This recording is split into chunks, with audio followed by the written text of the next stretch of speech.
சென்னா பிரியாணி எப்படி செய்யுதுன்னு பார்க்கலாம் வாங்க. அதுக்காக ஒரு குக்கரில் எண்ணெய் சேர்த்துக்கிறேன். இதில் பட்டை, கிராம்பு, அன்னாச்சிப்பூ, ஏலக்காய் சேர்த்துக்கோங்க.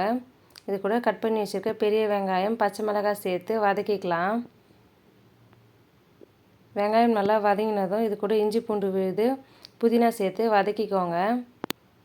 இப்போது மிளகாய்த்தூள், தனியாத்தூள், கரம் மசாலா, உப்பு சேர்த்து வதக்கிக்கலாம்.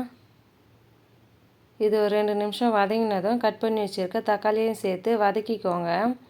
இப்போ நான் சென்னாவை கொஞ்சமாக உப்பு சேர்த்து வேக வச்சு எடுத்துக்கிறேன். இது கூட சேர்த்து வதக்கிக்கலாம். இது 2 நிமிஷம் வதங்கட்டும்.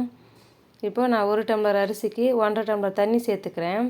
தண்ணி சேர்த்துட்டு நல்லா கலந்து விட்டுக்கோங்க. இப்போ நம்ம ஊற வச்சு எடுத்துக்கிற பாஸ்மதி அரிசி இது கூட சேர்த்து மிக்ஸ் பண்ணிக்கலாம். இது கூட 1 ஸ்பூன் நெய் சேர்த்துட்டு கலந்து விட்டுட்டு மூடி போட்டு 2 விசில் விட்டு ஸ்டவ் ஆஃப் பண்ணிக்கோங்க. இப்போது ஏர் போனதும் ஓப்பன் பண்ண பிறகு கொத்தமல்லி தூவி கலந்து விட்டுக்கோங்க.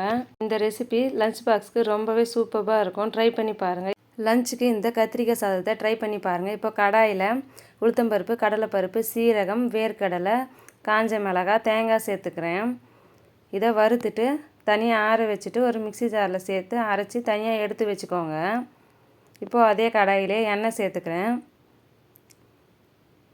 இதில் கடுகு, சீரகம் சேர்த்துக்கோங்க. பெரிய வெங்காயம் கட் பண்ணிவிட்டு சேர்த்துக்கலாம். இது கூட தக்காளியும் சேர்த்து வதக்கிக்கோங்க. இப்போ மஞ்சள் தூள், உப்பு சேர்த்து வதக்கிக்கிறேன். இப்போது கட் பண்ணி வச்சுருக்க கத்திரிக்காயும் சேர்த்து வதக்கிக்கோங்க. கத்திரிக்காய் நல்லா வதங்கி வந்ததும் நம்ம அரைச்சி வச்சுருக்க பொடியை இது கூட சேர்த்துக்கலாம்.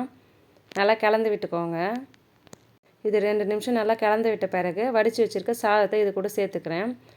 இதுக்கு மேலே கருவேப்பிலை, கொத்தமல்லி சேர்த்து சாதத்தை கலந்து விட்டுக்கலாம். ரொம்பவே சூப்பரான புதினா புலாவ் எப்படி செய்யுதுன்னு பார்க்கலாம். இப்போ ஒரு மிக்சர் ஜாரில் பச்சை மிளகாய், ஒரு கைப்பிடி அளவு புதினா, கொஞ்சமாக கொத்தமல்லி சேர்த்துக்கிறேன். இதில் லைட்டாக தண்ணி சேர்த்து அரைச்சி எடுத்துக்கலாம். இப்போ ஒரு குக்கரில் எண்ணெய், நெய் சேர்த்துக்கிறேன். இது கூட பிரியாணி இலை, பட்டை, கிராம்பு, அன்னாச்சிப்பூ, முந்திரி, ஏலக்காய் சேர்த்துக்கோங்க. இது கூடவே வெங்காயம் சேர்த்து வதக்கிக்கலாம். இப்போது தக்காளியும் சேர்த்துக்கலாம். தேவையான அளவு உப்பு சேர்த்து வதக்கிக்கோங்க. இஞ்சி பூண்டு விழுது நம்ம அரைச்சி வச்சுருக்க புதினாவும் இது கூட சேர்த்து நல்லா வதக்கிக்கலாம். இப்போ கேரட், பீன்ஸ், உருளைக்கிழங்கு நான் சேர்த்துக்கிறேன். நீங்கள் தேவைப்பட்ட பட்டாணி கூட சேர்த்துக்கோங்க. நான் 1 டம்ளர் அரிசிக்கு 1.5 டம்ளர் தண்ணி சேர்த்துக்கிறேன். சேர்த்துட்டு தண்ணி நல்லா கொதித்து வரும்போது அரை மணி நேரம் பாஸ்மதி ரைஸை ஊற வச்சுட்டு இது கூட சேர்த்துக்கிறேன். நல்லா கலந்து விட்டுட்டு மூடி போட்டு 2 விசில் விட்டு ஆஃப் பண்ணிக்கோங்க. நெக்ஸ்ட் வீடியோவில் பார்க்கலாம். பாய்.